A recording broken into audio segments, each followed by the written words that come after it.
Assalamualaikum warahmatullahi wabarakatuh. Saya Nabila Syaharani, perwakilan dari kelompok 5 mata kuliah kewarganegaraan. Saya dan teman-teman saya kali ini akan menjelaskan pemaparan materi mengenai demokrasi dan pendidikan. Oke, dimulai dari saya. Oke, saya akan menjelaskan mengenai arti dan makna demokrasi. Demokrasi adalah salah satu istilah global yang sangat populer dan berpengaruh dalam wacana akademik dan praktik politik. Istilah demokrasi lahir di Yunani kuno kira-kira 2500 tahun yang lalu oleh orang Athena, yaitu negara kota yang paling terkenal di Yunani. Istilah demokrasi atau demokratia berasal dari kata Yunani yaitu demos dan kratos. Demos artinya rakyat dan kratos berarti pemerintahan. Jadi demokrasi artinya pemerintahan rakyat, yaitu pemerintahan yang menempatkan rakyat sebagai pemegang peranan paling penting dalam menentukan kebijakan di suatu negara. Istilah demokrasi lahir 2500 tahun yang lalu di Yunani, namun Robert A. Dahl dalam bukunya Perihal Demokrasi mengemukakan demokrasi sebagai bentuk konsep pemerintahan rakyat telah lahir jauh sebelum istilah tersebut lahir. Demokrasi bukanlah konsep yang lahir dari Yunani yang kemudian berhasil menerobos keluar dari permulaannya yang amat kecil dari sebuah negara kota, Athena. Sampai pada saat sekarang ini, demokrasi telah mencapai hampir setiap negara di belahan bumi. Dahl beranggapan bahwa jauh sebelum demokrasi ditemukan di Yunani kuno, demokrasi telah muncul di tempat-tempat di mana terdapat kondisi yang menguntungkan bagi munculnya demokrasi. Kondisi menguntungkan tersebut muncul ketika seorang atau kelompok merasa terlalu didominasi oleh seseorang atau kelompok lain, sehingga melatar belakangi munculnya logika persamaan. Logika persamaan ini yang kemudian mendorong timbulnya partisipasi demokratis. Jadi selama ribuan tahun yang lalu, jauh sebelum istilah demokrasi ditemukan di Yunani kuno, suatu bentuk demokrasi primitif mungkin sesekali telah menjadi sistem politik yang paling alami. Dahl beranggapan bahwa demokrasi dapat diciptakan secara otonom dan dapat pula diciptakan kembali apabila terdapat kondisi yang menguntungkan. Nah, untuk itu banyak literatur yang membahas tentang demokrasi, salah satunya The Advanced Learner's Dictionary of Current, yang mengatakan bahwa yang dimaksud dengan demokrasi adalah konsep kehidupan negara atau masyarakat yang melibatkan warga negara dewasa turut berpartisipasi dalam pemerintahan melalui wakilnya yang dipilih. Pemerintahannya mendorong dan menjamin kemerdekaan berbicara, beragama, berpendapat, berserikat, menegakkan rule of law, adanya pemerintahan mayoritas yang menghormati hak-hak kelompok minoritas, dan masyarakat yang warga negaranya saling memberi peluang yang sama. Selanjutnya ada jenis-jenis demokrasi. Jenis-jenis demokrasi dibagi menjadi 4. Yang pertama yaitu demokrasi berdasarkan cara menyampaikan pendapat.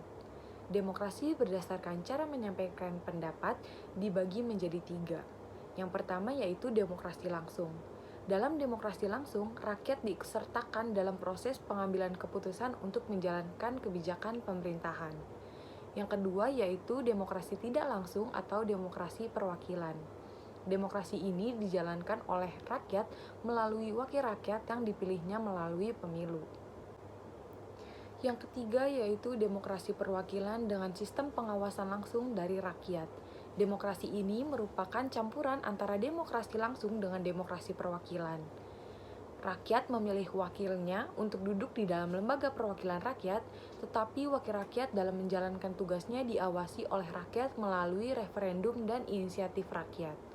Referendum adalah pemungutan suara untuk mengetahui kehendak rakyat secara langsung. Demokrasi ini antara lain dijalankan di Swiss. Referendum dibagi menjadi 3 macam, yaitu referendum wajib, tidak wajib, dan referendum konsulatif. Jenis demokrasi yang kedua adalah demokrasi berdasarkan titik perhatian atau prioritasnya. Jenis demokrasi ini dibagi menjadi 3, yaitu yang pertama demokrasi formal. Demokrasi ini secara hukum menempatkan semua orang dalam kedudukan yang sama di dalam bidang politik tanpa mengurangi kesenjangan ekonomi.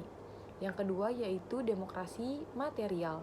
Demokrasi material memandang manusia mempunyai kesamaan dalam bidang sosial ekonomi sehingga persamaan bidang politik tidak menjadi prioritas. Demokrasi semacam ini dikembangkan di negara sosialis komunis. Yang terakhir yaitu demokrasi campuran.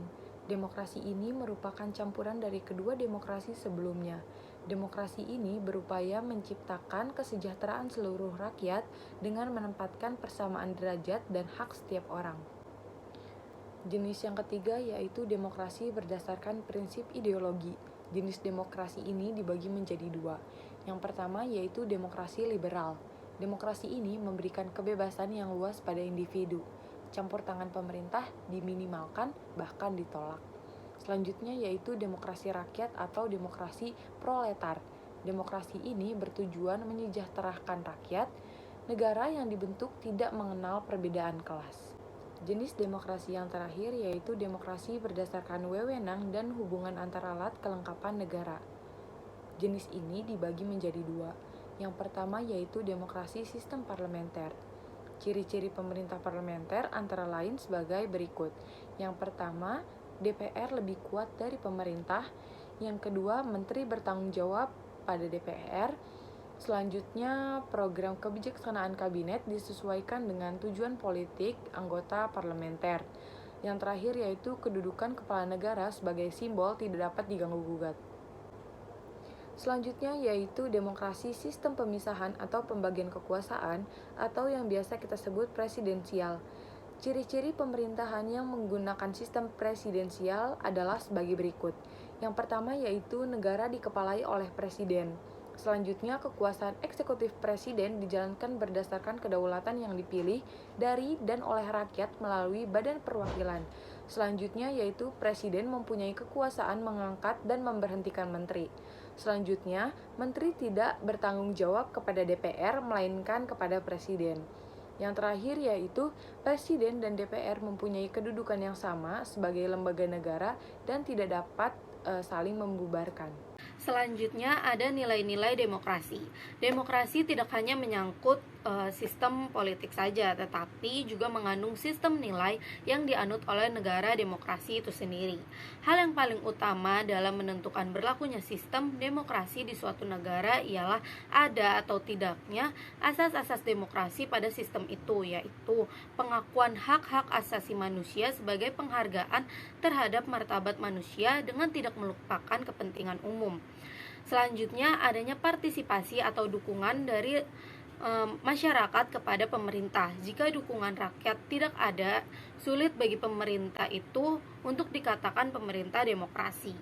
Henry B. Mayo dalam Miriam Budiarjo tahun 2008 telah mencoba untuk merinci nilai-nilai ini dengan catatan tentu saja tidak berarti bahwa setiap masyarakat demokratis menganut semua nilai ini, melainkan tergantung kepada perkembangan sejarah, aspirasi, dan budaya politik masing-masing. Nilai-nilai yang diutarakan oleh Henry B. Mayo antara lain menyelesaikan perselisihan dengan damai dan secara melembaga.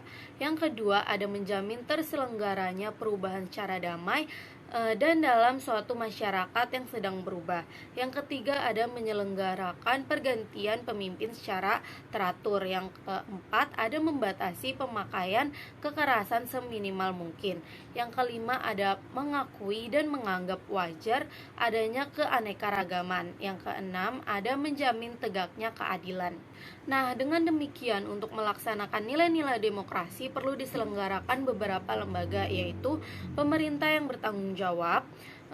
Yang kedua, ada suatu dewan perwakilan rakyat yang mewakili golongan dan masyarakat. Yang ketiga, ada suatu organisasi politik yang mencakup satu atau lebih partai politik yang menjalin hubungan yang rutin dan berkesinambungan antara rakyat dan pemerintah. Selanjutnya ada pers dan media massa yang bebas untuk menyatakan pendapat, sistem peradilan yang bebas untuk menjamin hak asasi manusia dan mempertahankan keadilan.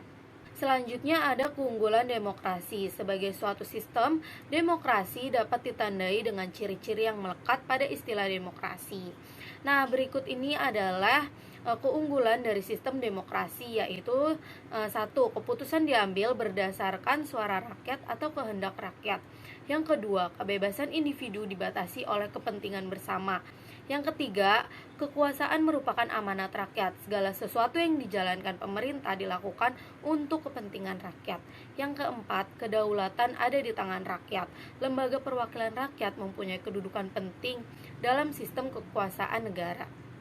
Pelaksanaan demokrasi pada Orde Reformasi. Pelaksanaan demokrasi pada Orde Reformasi ini tampak lebih marak dibandingkan dengan masa Orde Baru. Nah, perubahan yang terjadi di demokrasi pada Orde Reformasi ini dilakukan secara bertahap, karena memang reformasi berbeda dengan revolusi yang berkonotasi perubahan mendasar pada semua komponen, yang sebelumnya cenderung menggunakan kekerasan. Demokrasi yang dijalankan pada masa reformasi ini masih tetap demokrasi Pancasila. Yang membedakannya hanyalah aturan pelaksanaan serta praktik penyelenggaraannya. Nah, untuk mewujudkan praktik demokrasi yang sesuai dengan tuntutan reformasi ini, pada tanggal 10 hingga 13 November 1998, MPR mengadakan sidang istimewa dan berhasil untuk mengubah, menambah, serta mencabut ketetapan-ketetapan sebelumnya yang dirasa tidak sesuai dengan aspirasi rakyat. Nah, berdasarkan sidang istimewa tersebut, terdapat beberapa perubahan pelaksanaan demokrasi pada Orde Reformasi. Yang pertama itu ada pemilihan umum yang lebih demokratis, yang kedua partai politik yang lebih mandiri, yang ketiga pengaturan HAM atau hak asasi manusia, dan yang terakhir lembaga demokrasi yang lebih berfungsi. Makna dan urgensi pendidikan Indonesia. Pendidikan demokrasi adalah upaya sistematis yang dilakukan negara dan masyarakat untuk memfasilitasi individu kewarganegaraan agar dapat memahami, menghayati, mengamalkan, serta mengembangkan konsep, prinsip, dan nilai demokrasi sesuai dengan status dan peranannya di masyarakat. Nah, pendidikan demokrasi ini perlu dikembangkan dalam bentuk kegiatan ekstrakurikuler yang bernuansa demokrasi dan menjadikan sekolah sebagai lingkungan yang demokratis serta pelibatan siswa dalam kegiatan masyarakat.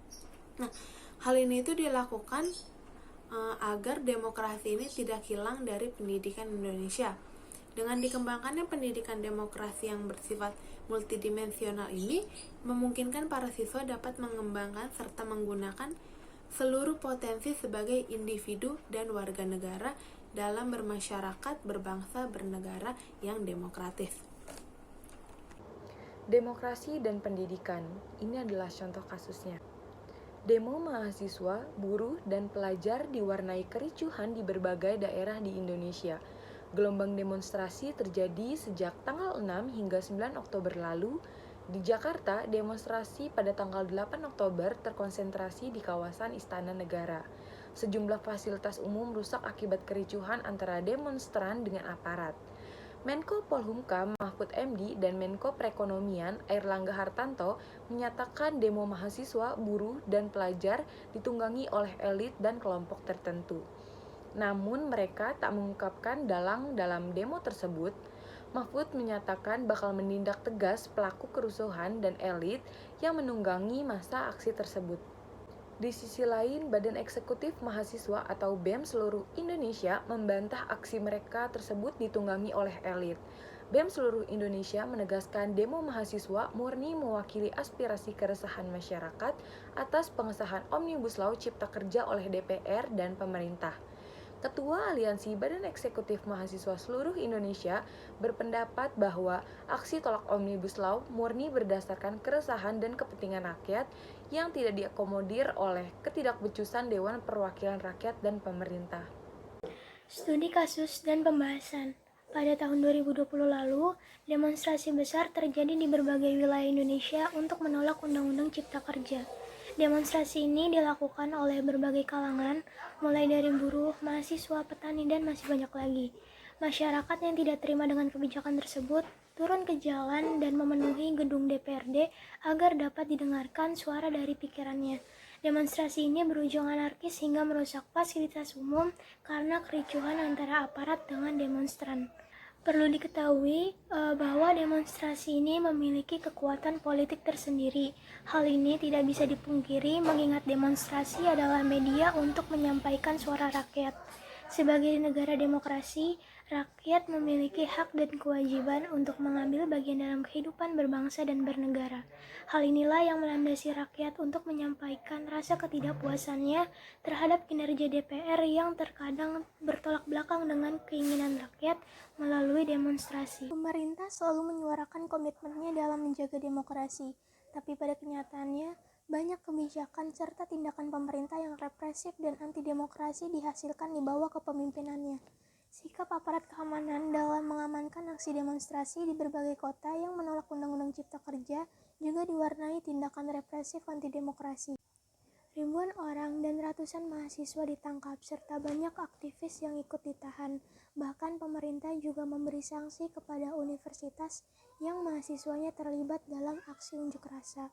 Seluruh penangkapan dan penanganan unjuk rasa oleh kepolisian itu dituding anti-demokrasi dan melanggar berbagai ketentuan perlindungan hak asasi manusia, termasuk hak untuk menyatakan pendapat.